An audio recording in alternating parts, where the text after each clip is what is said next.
Assalamualaikum warahmatullahi wabarakatuh. Selamat siang semuanya. Semoga hari ini kalian semua dalam keadaan sehat walafiat.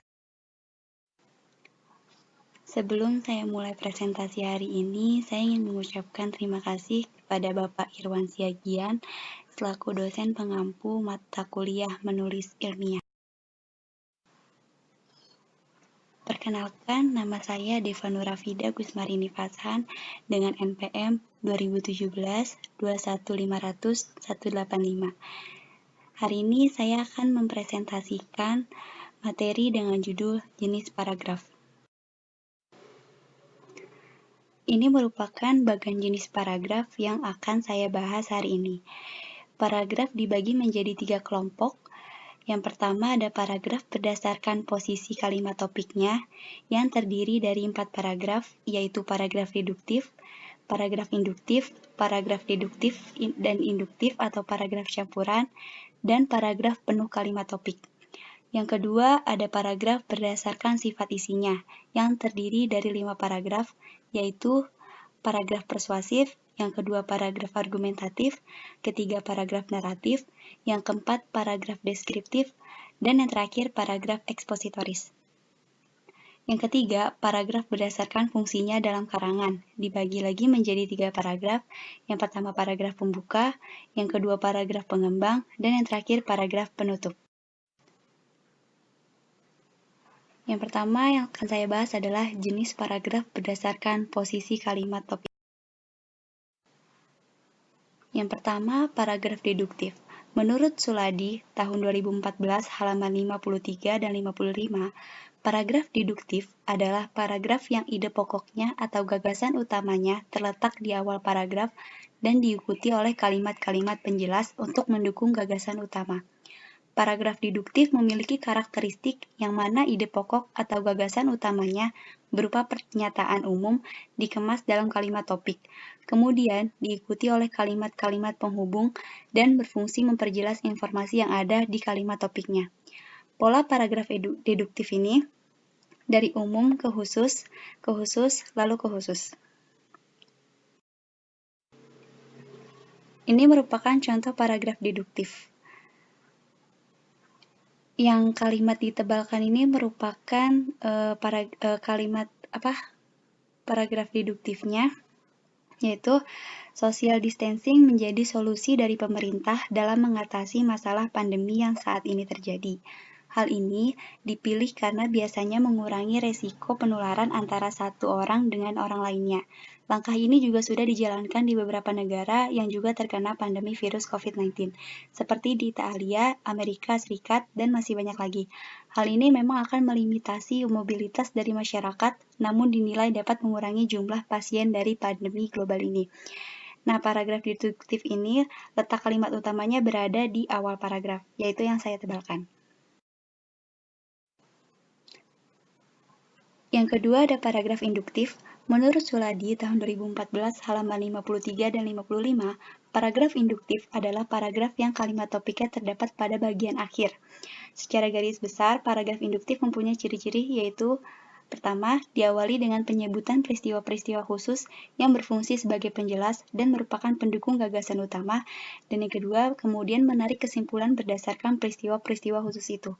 Pola paragraf induktif dari khusus, lalu ke umum. Ini merupakan contoh paragraf induktif. Yang dimaksud dengan kebudayaan fisik tampak jelas karena merujuk pada benda-benda. Kebudayaan non-fisik ada yang berupa pemikiran dan berupa tingkah laku. Contoh hasil kebudayaan fisik adalah patung, lukisan, rumah, mobil, dan jembatan. Contoh kebudayaan yang berupa pemikiran adalah filsafat, pengetahuan, teknologi, etika, dan estetika. Hasil kebudayaan yang berupa tingkah laku adalah adat istiadat, tidur, bertani, bahkan berkelahi. Jadi, kebudayaan dapat dibagi menjadi 2 macam, yaitu kebudayaan fisik dan kebudayaan non-fisik. Nah, kalimat yang saya tebalkan ini merupakan kalimat topik yang terletak pada akhir paragraf. Yang ketiga ada paragraf deduktif-induktif atau paragraf campuran. Paragraf campuran adalah paragraf yang kalimat utamanya berada di awal dan di akhir paragraf. Kalimat utama pada akhir paragraf umumnya menegaskan kembali gagasan utama yang terdapat pada awal paragraf. Pola paragraf campuran dari umum ke khusus, lalu ke umum. Ini merupakan contoh paragraf campuran yang kalimat utamanya terletak pada awal paragraf dan di akhir paragraf. Pemerintah menyadari rakyat Indonesia memerlukan rumah murah, sehat, dan kuat. Departemen PU sudah lama menyelidiki bahan rumah yang murah tapi kuat. Agaknya bahan perlit yang diperoleh dari batu-batuan gunung berapi sangat menarik perhatian para ahli. Bahan ini tahan api dan tahan air. Lagi pula, bahan perlit dapat dicetak menurut keinginan seseorang.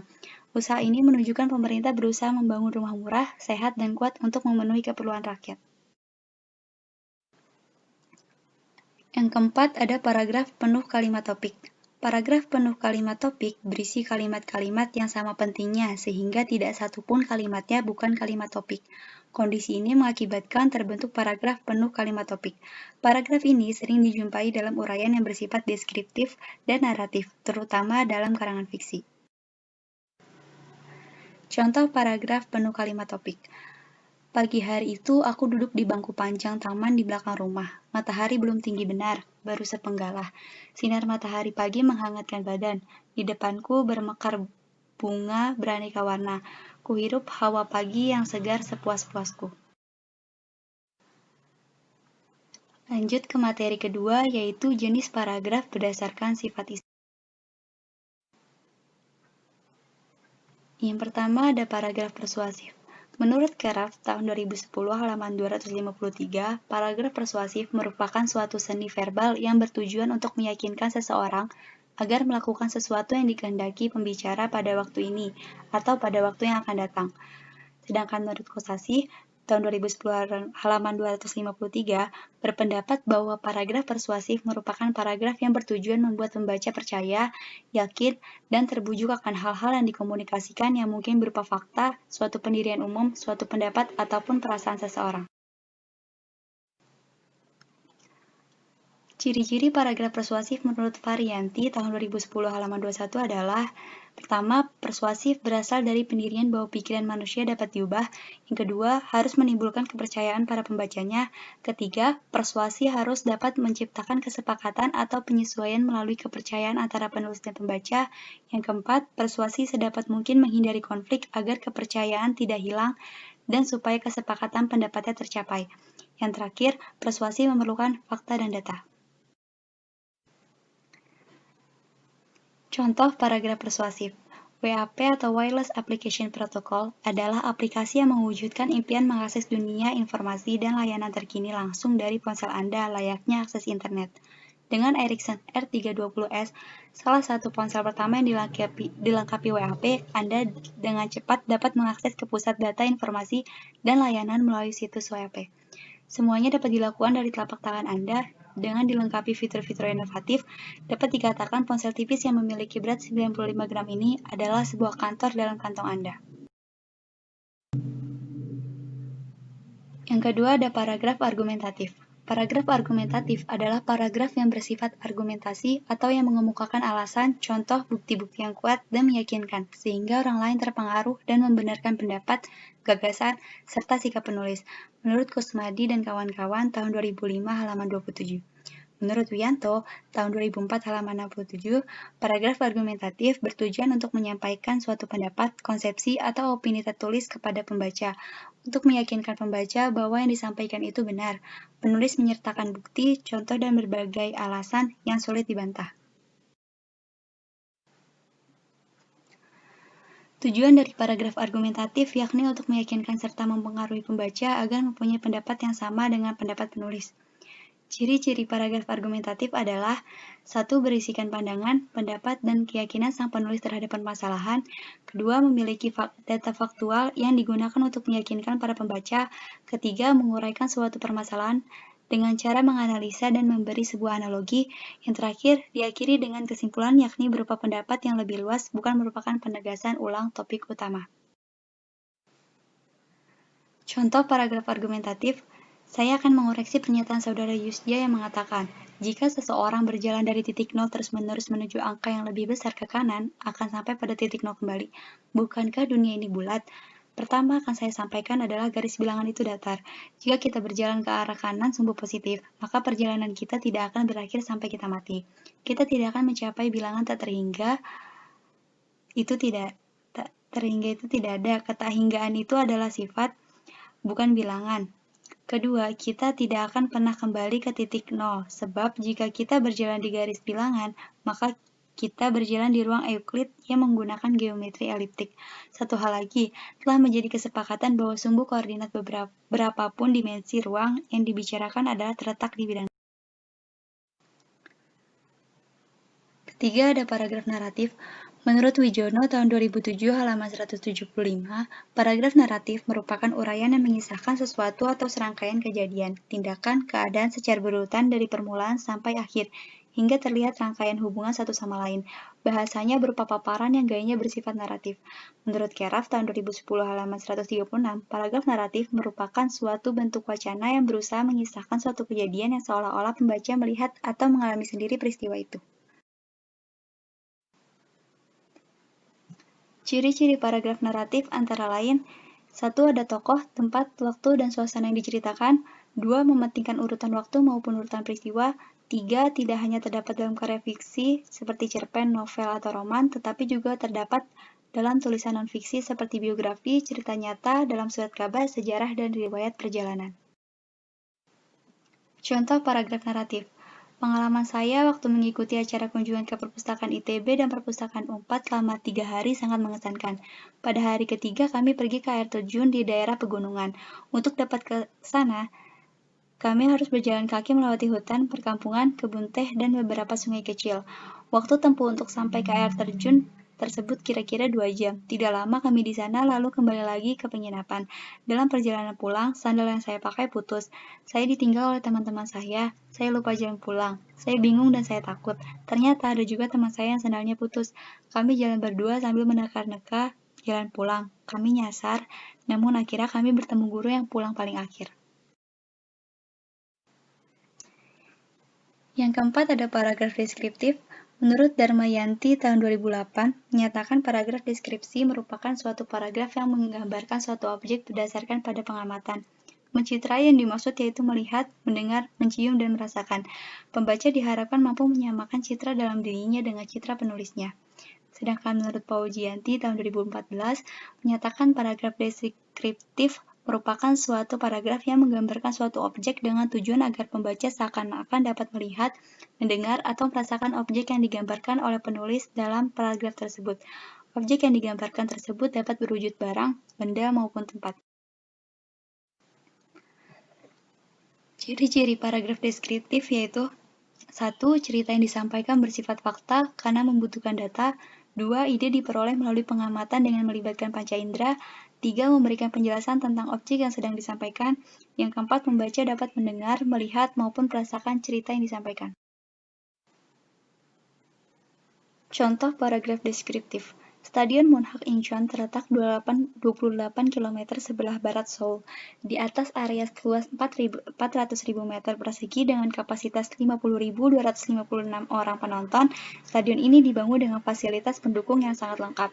Di sekitar kompleks stadion ini terdapat kolam renang, pusat kebugaran, lapangan squash, balai sidang, serta hall untuk pertunjukan musik dan film. Selain luas, stadion ini dibangun cukup unik. Atapnya mengambil simbol atap layar sesuai dengan tradisi masyarakat Incheon yang kental dengan nuansa maritim. Di pintu masuk dipasang replika bola dengan ukuran 4,5 x 14 meter. Yang terakhir ada paragraf ekspositoris. Paragraf ekspositoris adalah suatu paragraf yang menjelaskan salah satu unsur yang melekat pada suatu objek dengan tujuan untuk menambah wawasan bagi para pembaca. Objek tersebut disampaikan dengan cara tahap-tahap atau bagian-bagian dari objek tersebut. Hal itu hampir mirip dengan cara penyampaian karangan eksposisi dan teks prosedur dalam bahasa Indonesia. Ciri-ciri paragraf ekspositoris adalah: 1. Terdapat upaya untuk menjelaskan suatu topik atau objek yang bertujuan untuk memberi wawasan atau informasi. Yang kedua, terdapat sejumlah data dan fakta yang mendukung penjelasan objek tersebut. Yang ketiga, mengandung unsur persuasi atau ajakan meskipun kadarnya lebih sedikit dibanding contoh kalimat dan paragraf persuasi. Contoh paragraf ekspositoris. Menyambut hari ulang tahun ke-474 Jakarta, hari Minggu tanggal 24 Juni akan diselenggarakan Karnaval Jakarta 2001. Wakil Gubernur DKI Bidang Pemerintahan Abdul Kahfi kepada pers hari Selasa 19 Juni menyatakan hiburan rakyat ini menampilkan berbagai kreativitas antara lain delman hias, mobil kuno, motor besar, barisan drum band, ondel-ondel, musik tanjidor, rebana, barongsai, kuda lumping, dan sisingaan. Peserta karnaval dibagi dua, kelompok jalan kaki dan kendaraan, katanya. Menurut dia, karnaval start dari Silang Monas menuju Jalan MH Tamrin dan finish di Jalan Merdeka Selatan. Khusus rute kelompok pejalan kaki, jelas Abdul Kahfi, berputar di Bundaran Hotel Indonesia. Paragraf persuasif banyak dipakai dalam penulisan iklan, terutama advertorial yang dewasa ini marah mengisi lembaran koran di majalah. Paragraf naratif sering dipakai dalam karangan fiksi atau non-ilmiah seperti novel dan cerpen. Paragraf argumentatif, deskriptif, dan ekspositoris umumnya dipakai dalam karangan ilmiah seperti buku, skripsi, makalah, dan laporan. Berita di dalam surat kabar sebagian besar memakai paragraf ekspositoris. Yang ketiga, pembahasan tentang jenis paragraf berdasarkan fungsinya dalam karangan.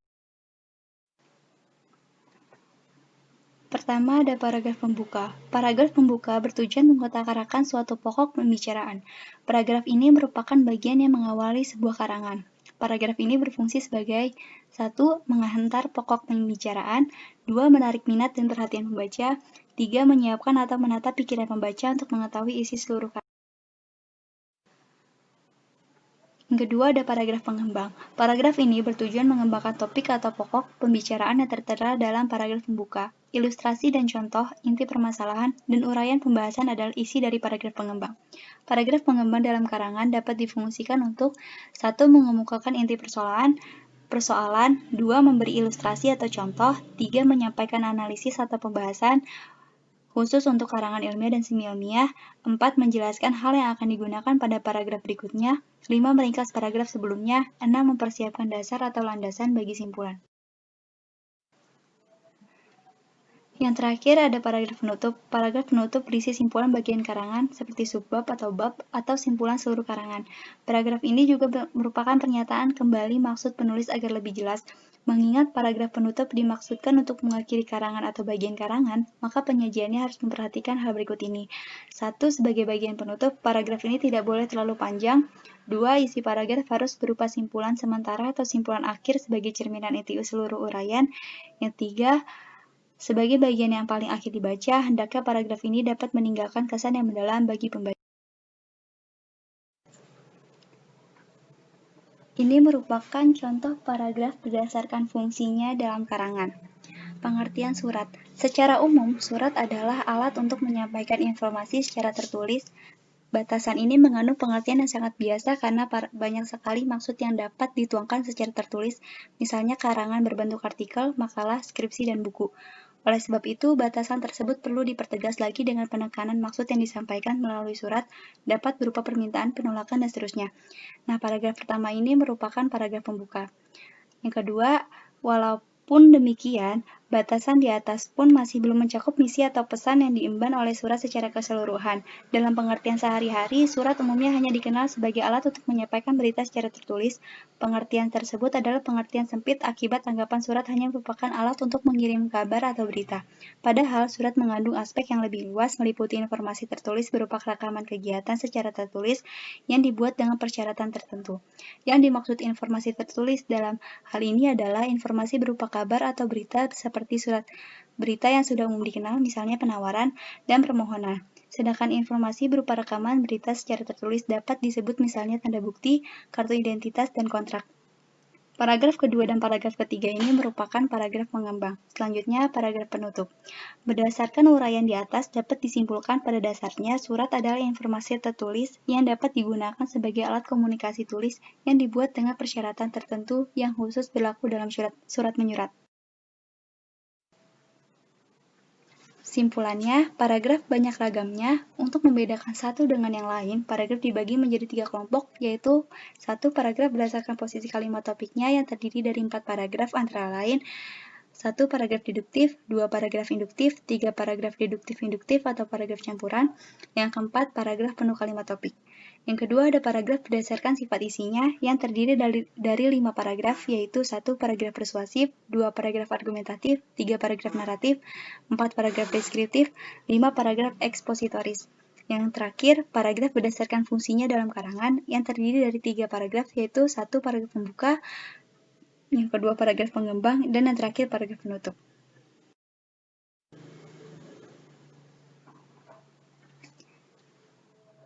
Ini merupakan sumber rujukan yang saya pakai.